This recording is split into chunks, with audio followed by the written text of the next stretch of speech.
TOG hakikaten çok önemli bir kurum. Onun önemi son depremlerle bir kez daha plana çıktı. Çok iş yapan bir kurum ve çok iş yapan bir kurumun zaman zaman eleştirilmesi de çok doğal bir şey. Bu anlamda hakkaniyete uygun eleştiriler yapmak, hakkaniyete uygun değerlendirmeler yapmak kurumlarımızın daha iyi bir noktaya taşıması, eksiklerinin giderilmesi ve memlekete daha iyi hizmet edebilme anlamında hakkaniyete uygun değerlendirmeler yapmak çok çok önemli. Bu anlamda daha önce de bir konuşmamda ifade ettim. Buradaki komisyonumuzun kurumlarımızla alakalı hakkaniyete uygun ve o kurumun şahsında değerlendirmeler yapmaları çok çok önemlidir. TOG ile alakalı öncelikle tebriklerimi ifade edeyim. Son depremde de zaten anlaşıldı. Daha önceki depremlerde de anlaşıldı. Zaten binaları çok sağlam ve zarar görmediler. Bu bütün geçmişin önemli bir şey.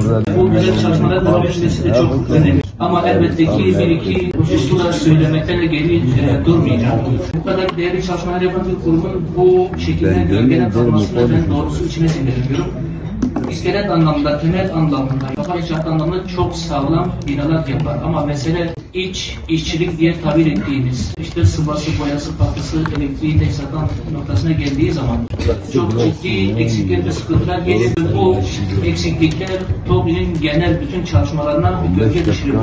Bu anlamda bu kadar güzel çalışmaların böyle basit meseleler nedeniyle gölgelenmemesi, temenni ediyorum, bunu dikkat edilmesi gerektiğini düşünüyorum. Bazı vekil arkadaşlarımız ifade ettiler. Bir iki lokal yerde bazı firmaların sahte işler yaparak ya da iddia olarak söylüyorum. Kurumların ismini de söylemiyorum, firmaların ismini de söylemiyorum. İşlerinin sağlam olmaması yine TOG'un tamamına gölge düşürebiliyor. Bu anlamda firmaların karnesinin tutulması sadece iş teslimi anlamında değil, sağlam iş yapma, erken bitirme, memnuniyet anlamında da firmaların karnelerinin tutulması, bu karnelerin göz önünde tutularak sonraki iş dağıtımlarında bu firmaların muhakkak bu durumların göz önünde tutularak değerlendirme yapılmasını temenni ediyorum.